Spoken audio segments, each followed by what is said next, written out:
Doll That Came to Life by Arthur Branscombe. But my dear Mrs. Temple, why were you not satisfied to let well enough alone? Demanded Dr. Martinez brusquely. You had established a little shrine in that room of yours. You had filled it with happy influences. But you were not content to leave that little haunt for the hallowed spirit to revisit in its dreams. Why did you throw that bolt into the mechanism of the astral universe? Well, doctor, you know people were beginning to talk about it and to say that my mind had become unhinged through brooding, and my friends said it was heathenish. They told me that my dear little Doris is now an angel in heaven and that I shall meet her there when I die. But until then, there is no possibility of our knowing anything about each other. And so you ran to a charlatan, a mere dabbler in psychic matters, of which he is and always will be ignorant, said Martinez savagely. But doctor, Mr. Craven has a very strong spiritualistic power, and he assured me that he could lay the spirit forever, and so I let him try. And instead of the little shrine, you got a full-blown haunted house, said Martinez. How long after this man Craven performed his operations in that room did these manifestations begin? 3 or 4 days, doctor. At first I thought it was my darling Doris. Pulling hair and pinching and throwing glass and crockery? Martinez snorted. Mr. Craven said it was an after-manifestation that would soon disappear. And what did your heart tell you? Demanded Martinez. Why, it told me. It told you it was a devil and it was right, the doctor shouted.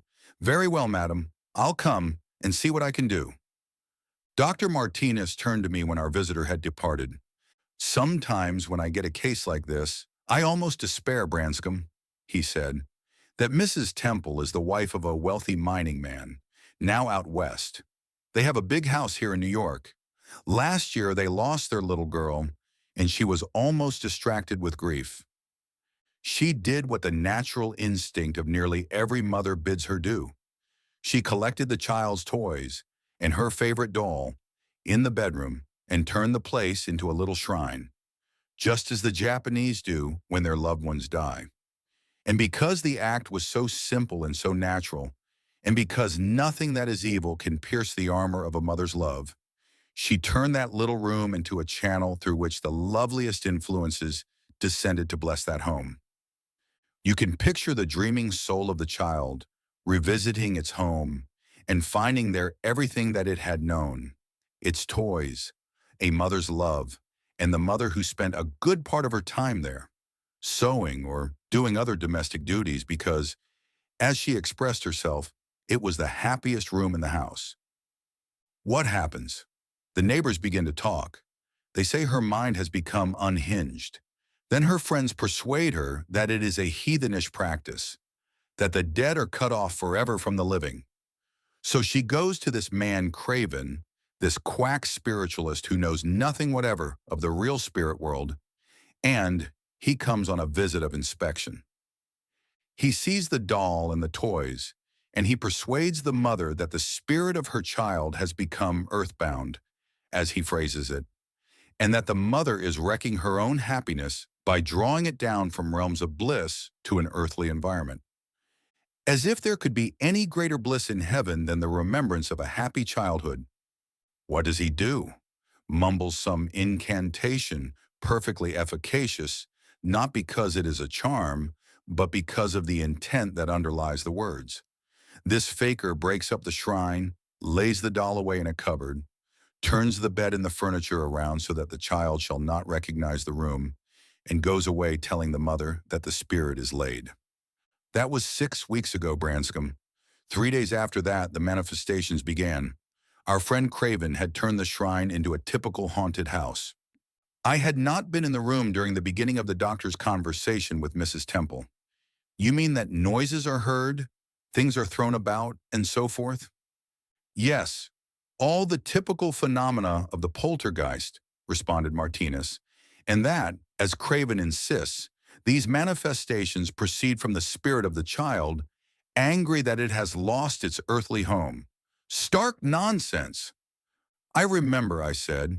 You once told me that these noisy hauntings generally had a purely physical explanation. You referred to the fact that in every such case, as reported from time to time in the newspapers, there appears to be present a boy or girl of about 14 years, and that the subsequently supposed to be detected in trickery. I alluded to the simple explanation which, so far as I have read, has always escaped the notice of spirit investigators, that with the advent of maturity, the etheric, or so-called astral body on which the human frame is modeled, becomes capable of enormous extension. The child discovers that it has the faculty of throwing articles, glassware, or crockery from a distance, by grasping with the extended etheric hand. When it is detected in the act of throwing, even from a distance, the trick is proclaimed and the explanation is considered obvious. But that is neither here nor there. There is no mischievous boy or girl of 14 in this case. It is a case of a genuine haunted house, and the haunter is not the child Doris, but one of the devils that enter into empty houses. But let us drop the subject for the present, Branscombe, said Martinez. We have an engagement to visit Mrs. Temple's home tomorrow afternoon, and then we shall see what we shall see. The house, which was about 10 years old, was a large one, standing in some small grounds and well set back from the noisy street. A maid in a cap and apron opened the door. The interior showed some standards of taste and advanced ones of comfort.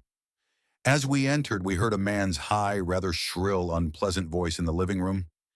Mrs. Temple, who was in conversation with him, appeared embarrassed.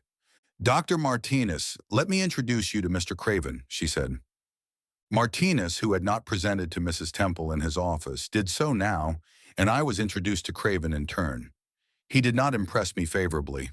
A stout, florid person, apparently in his early 40s, in a semi-clerical coat and clerical collar, pompous, overfed, and evidently obsessed with the idea of his own importance. He greeted Martinez with a touch of condescension, as a professor might greet an amateur. "Pleased to meet you, doctor," he said. "Mrs. Temple has been telling me about your work. Well, we psychic dabblers must stand together, whether inside the church or outside. Eh, doctor?" He chuckled. Martinez looked at him blankly, but did not contradict him. Mrs. Temple intervened tremulously. "Mr. Craven has been so kind as to promise to cooperate with you, doctor," she said. "I thought two heads might be better than one." I thought Martinez would explode, but he did nothing of the sort. "I shall be delighted to have Mr. Craven's cooperation," he said with a cynical smile. "That's fine," boomed Craven.